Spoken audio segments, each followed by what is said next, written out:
అందరికీ నమస్కారం. నేను మీ Naresh, economy faculty, Telangana state. ఈరోజు మనం ఇండియన్ ఎకానమీకి సంబంధించి పంచవర్ష ప్రణాళికలు అనే చాప్టర్ని మనం గమనించేటటువంటి ప్రయత్నం చేద్దాం.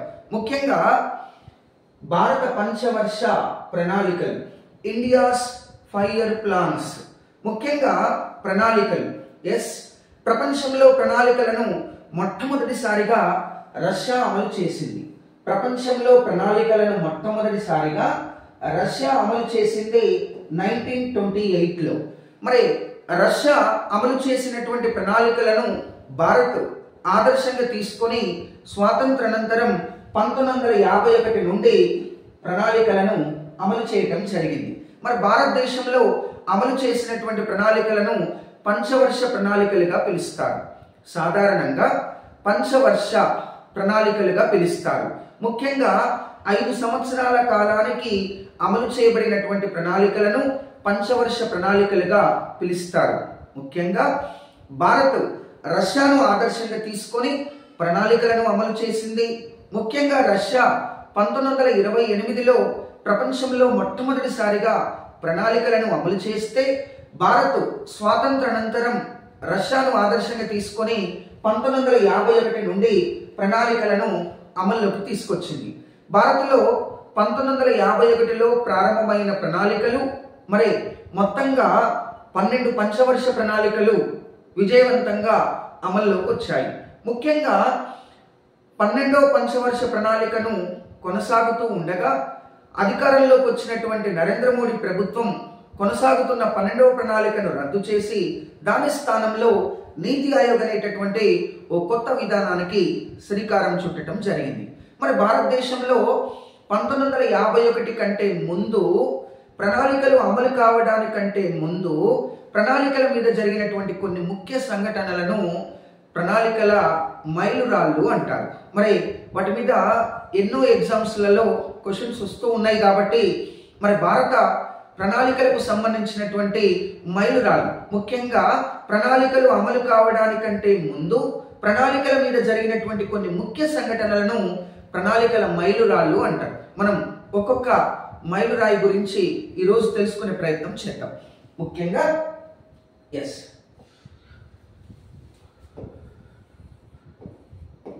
భారత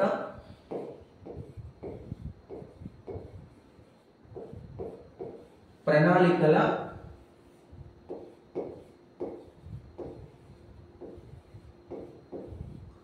మైలురాళ్ళు గమనించే ప్రయత్నం చేద్దాం. ముందుగా 1934 భారత్లో ప్రణాళికల మీద మొట్టమొదటిసారిగా 1934వ సంవత్సరంలో మోక్షగుండం విశ్వేశ్వరయ్య అవగాహన కల్పించారు. కాబట్టి ఇతడు మొట్టమొదటిసారిగా ప్రణాళికల మీద అవగాహన కల్పించారు. కాబట్టి అతను ఏమని పిలుస్తారు సార్ అని అంటే భారత ప్రణాళికల పితామహుడిగా పిలుస్తారు. ముఖ్యంగా మోక్షగుండం విశ్వేశ్వరయ్య భారత ప్రణాళికలకు సంబంధించి మొట్టమొదటిసారిగా అవగాహన కల్పిస్తూ ఒక 10 సంవత్సరాల ప్రణాళికను కూడా తయారు చేయటం జరిగింది. అందుకే ఇతనిని భారత ప్రణాళికల పితామహుడిగా పిలుస్తారు. ఇతడు ప్లానెడ్ ఎకానమీ ఫర్ ఇండియా అనే ఒక గ్రంథాన్ని కూడా రచించటం జరిగింది. ఇక మరొక మైలురాయిని మనం గమనించినట్లయితే 1938లో భారతదేశానికి ఒక ప్రణాళిక సంఘం కావాలని మొట్టమొదటిసారిగా సుభాష్ చంద్రబోస్ సూచించారు. ఎవరండి? సుభాష్ చంద్రబోస్. గుర్తుంచుకోండి, భారతదేశానికి ఒక ప్రణాళిక సంఘం కావాలని మొట్టమొదటిసారిగా సూచించింది సుభాష్ చంద్రబోస్. 1938లో ఇతడు సూచించడం జరిగింది. మరి భారతదేశంలో మరి ఇంకొక మైలురాయిని కనుక మనం గమనించినట్లయితే 1938లో రష్యాలో అభివృద్ధి ఉత్సవాలు జరుగుతూ ఉన్నాయి. అంటే 1928లో ప్రణాళికలను అమలు చేసినటువంటి రష్యా 10 yearsలోనే అద్భుతమైనటువంటి ప్రగతిని సాధించింది. అందుకే 1928లో అమలు చేసిన ప్రణాళికలు 1938కి వచ్చేసరికల్లా 10 yearsలో రష్యాలో అద్భుతమైనటువంటి ప్రగతిని సాధించింది. ఆ ప్రగతిని ప్రపంచానికి తెలియజేయటం కొరకు రష్యా 1938లో అభివృద్ధి ఉత్సవాలను నిర్వహిస్తుంది. మరి అభివృద్ధి ఉత్సవాలకు భారత్ తరపున ఎవరు వెళ్ళారు సార్ అని అంటే జాతీయ ప్రణాళిక కమిటీ వెళ్ళింది. జాతీయ ప్రణాళిక కమిటీ వెళ్ళింది. ఈ జాతీయ ప్రణాళిక కమిటీని ఎవరు ఏర్పాటు చేశారంటే ఐఎన్సి ఏర్పాటు చేసింది. ఇండియన్ నేషనల్ కాంగ్రెస్ ఏర్పాటు చేసింది. నెహ్రూ అధ్యక్షతన ఏర్పాటు చేయడం జరిగింది. జాతీయ ప్రణాళిక సంఘాన్ని నెహ్రూ చైర్మన్ గా ఐఎన్సి ఏర్పాటు చేసింది. ఇందులో ఇద్దరు ప్రముఖ పారిశ్రామికవేత్తలు కూడా ఉన్నారు. ఒక ఆయన టాటా, రెండో ఆయన బిర్లా. వీరు రష్యాకు వెళ్లి రష్యాలో జరిగిన అభివృద్ధి మొత్తాన్ని పరిశీలించి ఒక నివేదికను తయారు చేసి సమర్పించాలనేటటువంటి ఉద్దేశంతో వెళ్ళారు. అలా రష్యాలో జరిగినటువంటి అభివృద్ధి ఉత్సవాలకు భారత్ తరపున జాతీయ ప్రణాళిక కమిటీ వెళ్ళింది. ముఖ్యంగా నెహ్రూ అధ్యక్షతన వెళ్ళింది. ఇద్దరు ప్రముఖ పారిశ్రామికవేత్తలైన టాటా, బిర్లాల ఆధ్వర్యంలో వెళ్ళింది. వారు మరి 1938లో వెళ్తే వారు ఒక నివేదిక తయారు చేసి భారత ప్రభుత్వానికి సమర్పించే నాటికల్లా 1948 వచ్చింది. అలా అప్పటికే భారత్కి స్వాతంత్రం కూడా వచ్చింది. ఇక మరొక మైలురాయిని మనం గమనించినట్లయితే 1944. 1944 మీ అందరికీ తెలుసండి, బ్రిటిష్ ప్రభుత్వం కొనసాగుతూ ఉంది.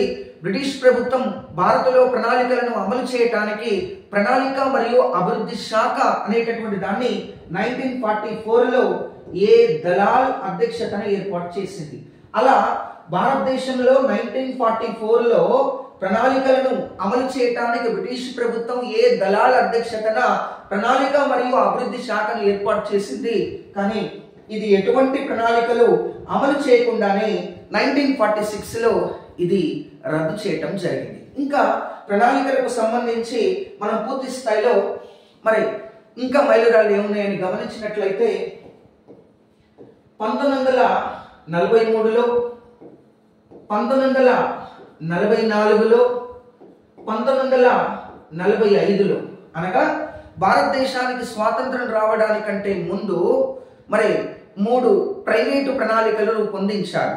అందులో 1943లో మొదటిది బొంబాయి ప్రణాళిక,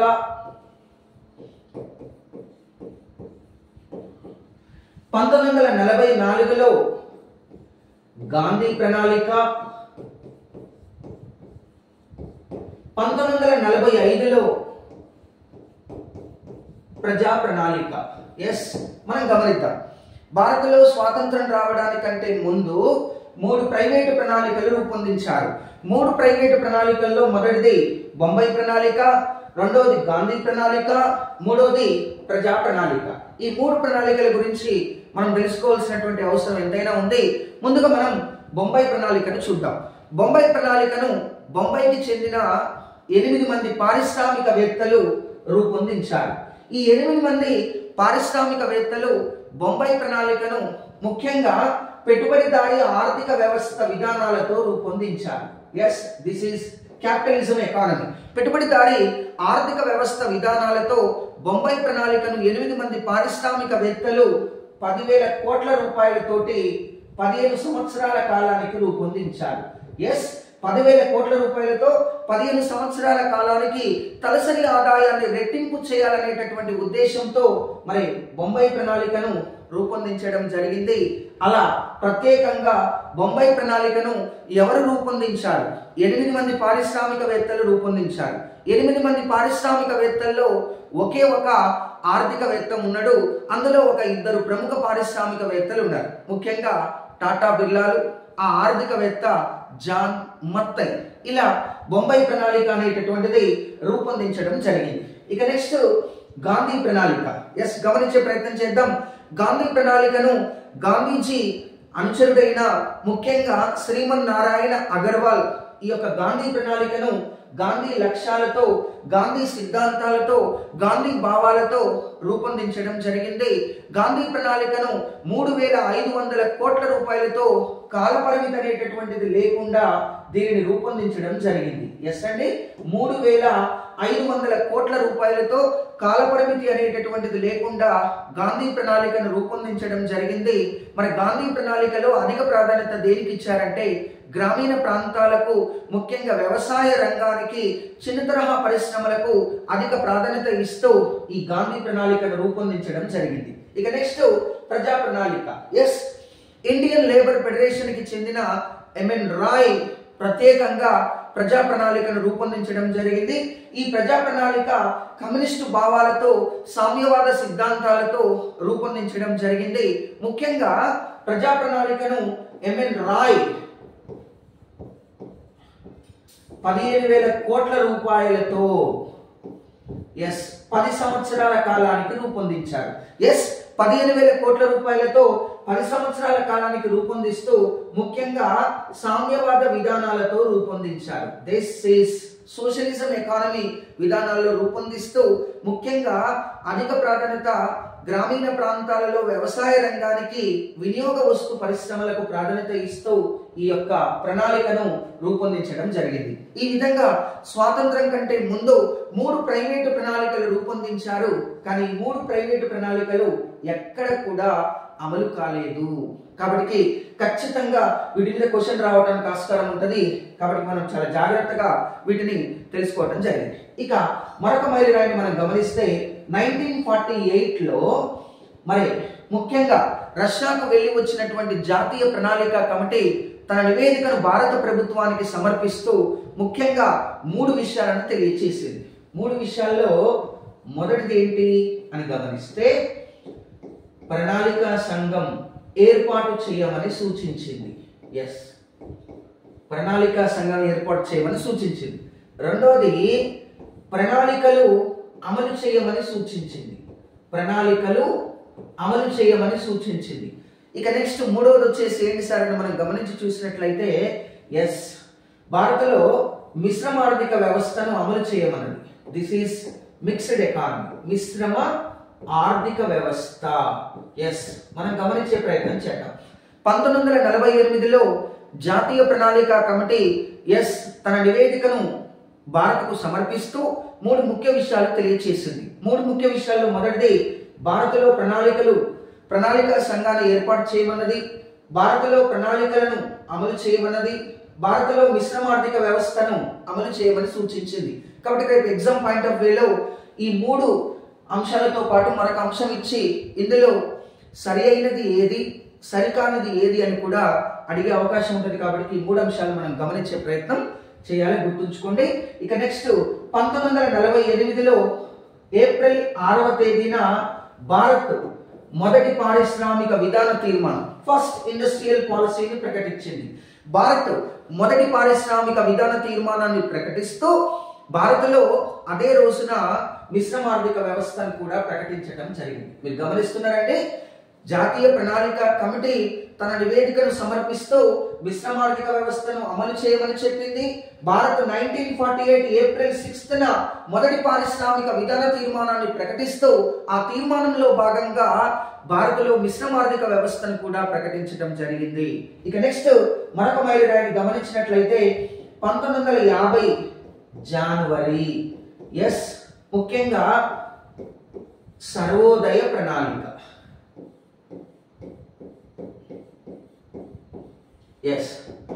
సర్వోదయ ప్రణాళిక మీ అందరికీ తెలిసినటువంటి విషయమే.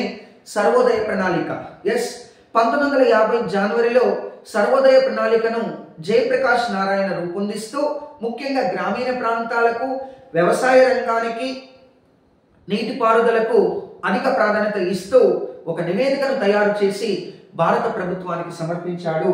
కానీ ప్రభుత్వం ఈ సర్వోదయ ప్రణాళికను ఆమోదించలేదు. కానీ ఇందులో ఉన్నటువంటి కొన్ని కీలకమైన అంశాలను మొదటి ప్రణాళికకు తీసుకోవటం జరిగింది. ఈ విధంగా సర్వోదయ ప్రణాళికల గురించి కూడా మనం తెలుసుకోవటం జరిగింది. ఒకసారి గమనించండి, క్వశ్చన్ ఇలా రావడానికి ఆస్కారం ఉంటుంది. ఈ క్రింది ప్రణాళికలలో భిన్నమైన ప్రణాళికను గుర్తించండి. ఆప్షన్ ఏ బొంబాయి ప్రణాళిక, ఆప్షన్ బి గాంధీ ప్రణాళిక, ఆప్షన్ సి ప్రజా ప్రణాళిక, ఆప్షన్ డి సర్వోదయ ప్రణాళిక. ఇందులో భిన్నమైన ప్రణాళిక ఏది అని అంటే ఇప్పుడు మనకు బొంబాయి ప్రణాళిక కానీ, గాంధీ ప్రణాళిక కానీ, ప్రజా ప్రణాళిక కానీ ఈ 3 స్వాతంత్రం కంటే ముందు రూపొందించబడిన ప్రణాళిక. సర్వోదయ ప్రణాళిక అనేది స్వాతంత్ర అనంతరం రూపొందించబడింది. కాబట్టి ఇక్కడ భిన్నమైన ప్రణాళిక ఏది అన్నప్పుడు సర్వోదయ ప్రణాళికగా మనం ఆన్సర్ చేయవలసి ఉంటుంది. ఇలా సర్వోదయ ప్రణాళిక గురించి కూడా మనం తెలుసుకుందాం. ఇక నెక్స్ట్ 1950 మార్చి 15వ తేదీన భారత్లో ప్రణాళికలు అమలు చేయడానికి మరి ప్రణాళిక సంఘాన్ని ఏర్పాటు చేశారు. ఎస్, ప్లానింగ్ కమిషన్ అంటారు దీన్ని ఇంగ్లీష్లో. ప్రణాళిక సంఘాన్ని ఏర్పాటు చేయడం జరిగింది. ఒకసారి గమనిద్దాం. భారత్లో ప్రణాళికలను అమలు చేయడానికి 1950 మార్చి 15వ తేదీన ప్రణాళిక సంఘాన్ని, ప్లానింగ్ కమిషన్ ని ఏర్పాటు చేయడం జరిగింది.